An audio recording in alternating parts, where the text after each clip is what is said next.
I purchased this Claro walnut slab from GL Veneers a few years ago.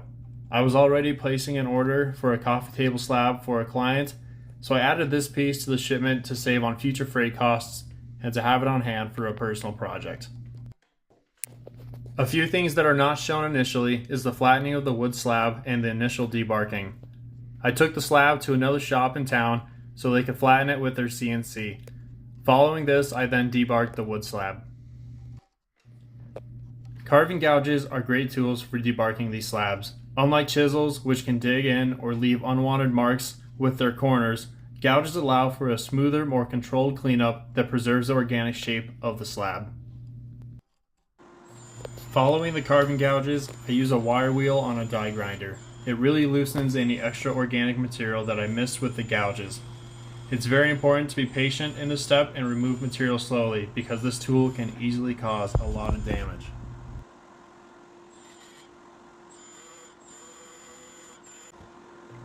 After I'm happy with the wire wheel, I switch to this Makita wheel sander. I have a 60 grit nylon wheel that I use to smooth out the work made with the die grinder. I also stop and check often that the live edge is smooth to a touch with no sharp edges that could cause injury down the road.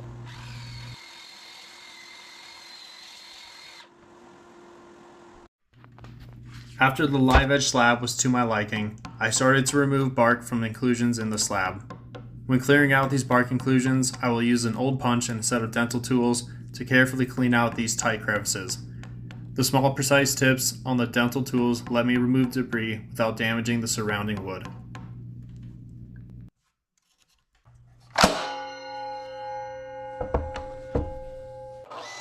Once all bark is removed from the inclusions, I fill them with black epoxy.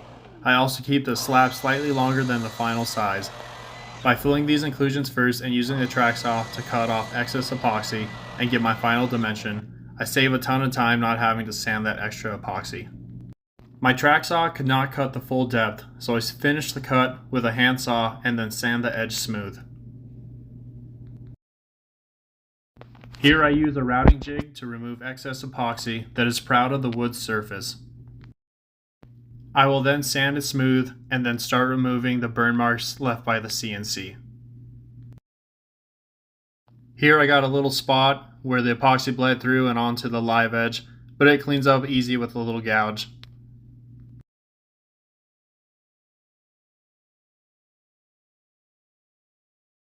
While working in the garage, I accidentally bumped the offcut that I planned to use for the base, which caused it to crack. This was unforeseen, and it was a real bummer because it totally destroyed the original plans that I had for the slab. But I wanted to find a way to use it somehow. So I think I'll keep a gap, probably about this distance or so from each other. But the next step is really to go in and just clean all this crap out and make it all smooth. And yeah, we'll probably just start with a wire wheel and then maybe go to a nylon wheel, then do a finish sand. And that last part was a lie. The edges were very jagged, so I had to break out the carving gouges. The process was identical for smoothing out a live edge. Following the chisels, I then came back with a die grinder to clean up the jagged edges. Following that, I used the nylon wheel, and that did a great job of getting everything smoothed out.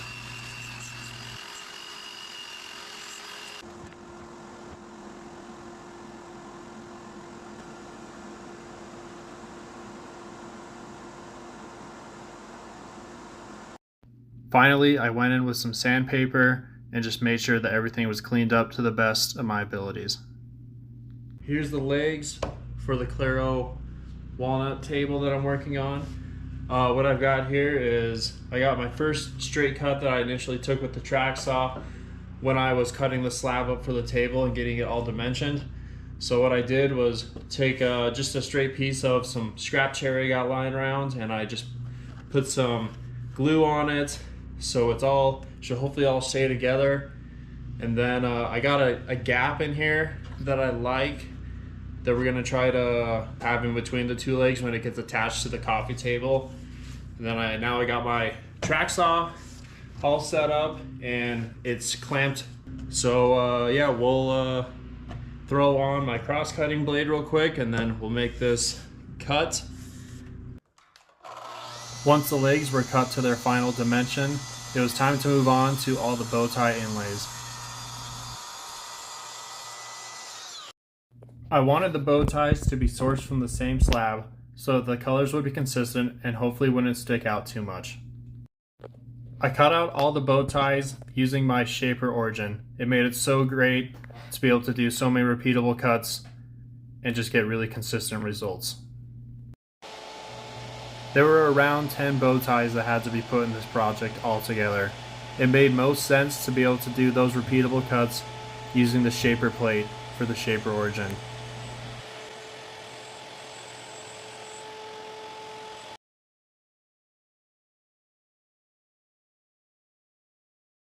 After making all the pocket cuts for the bow ties, I had to cut out the corners where the router bit couldn't reach.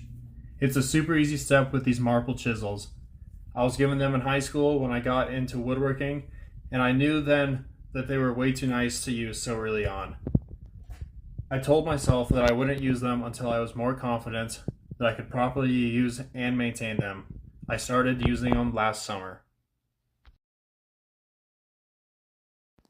When I go to install the bow ties, I will slightly taper the bottom edges. This little step is great for lining up the bow ties and ensuring they install smoothly. I also like to use a syringe with glue to apply to these small bow ties. They don't need much glue, and using the syringe gives me more control on how much glue is applied. It's kind of hard to see in the video, but all these inlays are over cracks that if left alone could possibly grow over time. It's just great practice to make the effort to prevent a problem before that problem exists. Here's the bow ties after sanding it flush with the surface.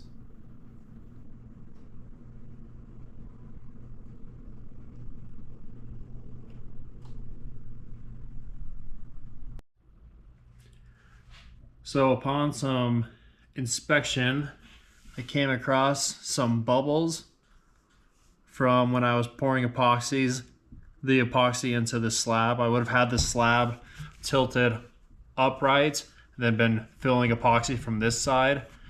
But in between pours, it looks like I got a line of bubbles, and those bubbles would have came to the top, and then I poured again.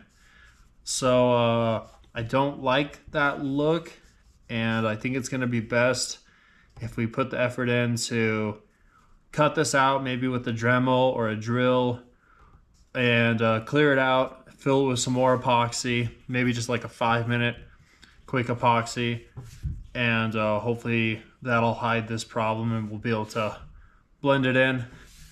But yeah, sometimes you have that, especially so late on a project like this, but better now to fix it than to regret it later. So on with the video. Here we just taped where we're going to be cutting out, ground it down with the Dremel, came in with some epoxy, then peeled the tape before it dried all the way, hit it with my routing jig, and then we just sanded it. Here we're rounding over the sharp corners on the live edge. Typically, I'll just use a spoke shave, but since these corners were all over the place, a spoke shave would not have worked very well.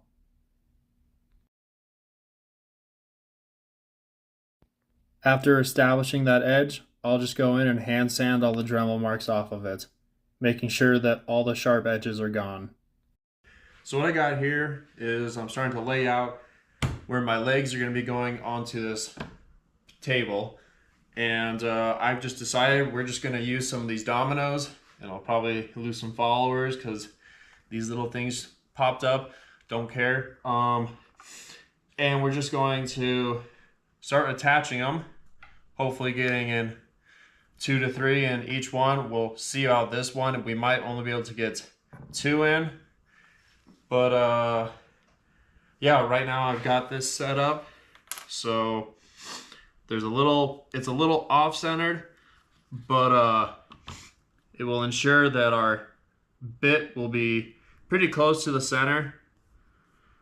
And I marked my edge over here just with some tape of where this guy's gonna line up, and then I can reference off of the tape as the edge and reference off this edge as well. And we can get those to line up. And then also did that for here. And we got a little bit of tape in here as well because we were wanting to maintain a little bit of a gap. And cut that part out. And yeah, that's what we got. And I'm probably not gonna film this because I don't know if it's gonna work. I did end up filming this part because I need to be better about owning up to mistakes. I'm always going to make them, and I figured if I make one this big, it would be a great learning opportunity for anyone watching. I use the same process here, using an offset straight edge to make the cut. Whenever I want to do a dry assembly of these, I have these little dominoes that I've sanded so they don't get stuck in here. So I just like to throw a couple in just to make sure everything lines up. And yeah, let's see if this actually worked. It doesn't have to be all of them, just usually the outside ones and some middle ones, but hopefully this isn't an awkward moment.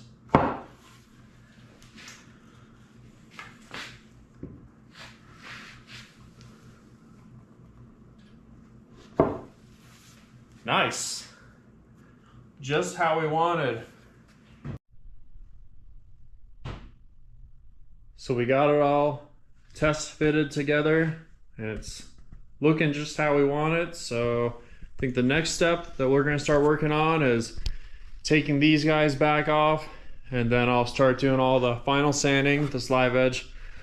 Well, there's a lot of it. So a lot of sanding that I gotta do by hand, and just making sure that these sharp corners are knocked down. Would hate for someone's toe to be kicking that in the future. And yeah, this piece is starting to close up and I am all about it. Real happy with how that gap turned out. We're also going to, before we finally assemble it, I'm going to finish these guys so I don't have to try to get finish in there when I go to do all the other finish. So I think that'll save us a lot of time if we do that, and a lot of headache. Here is probably the most boring part of the video. It's probably the part that will be most skipped, and I'm not mad about that. I would have skipped these 10 hours too if I could have. I first start with 120 grit, which is where I left off from when I first sanded, and then I slowly work my way up to about 320 grit. So I got these awkward legs that I really don't have any good way of holding up to finish. So what I figured I was going to do is take advantage of the domino holes that I have here and just drill them down to a piece of scrap that's attached to one of my sawhorses, and we'll just finish them, slide them in like that, and it doesn't look like they're gonna go anywhere. So I think that will work really well. The footage for finishing the legs came out terrible. It ended up being a close-up video of my backside. That's not the content I want to produce, as I keep things family friendly here. So here's the top getting finished. I'm using Osmo Oil 3056. I used this finish for my furniture for several years. It works great, so there's no reason to try anything else. I'll apply it, let it sit for a few minutes, and then I will come back and wipe off the excess oil using a rag. One thing I really like about this finish is it doesn't leave a plastic look like so many finishes do.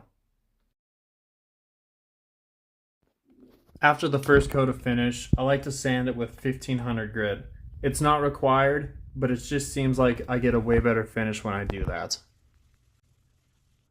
Now I just apply one more coat of finish, being sure to wipe off all excess oil.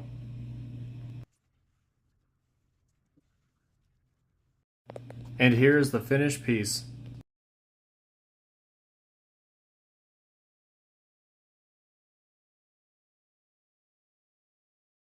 The bow ties came out so well, and the slab is just absolutely gorgeous with that oil. Thanks for watching, and hope to see you on the next one.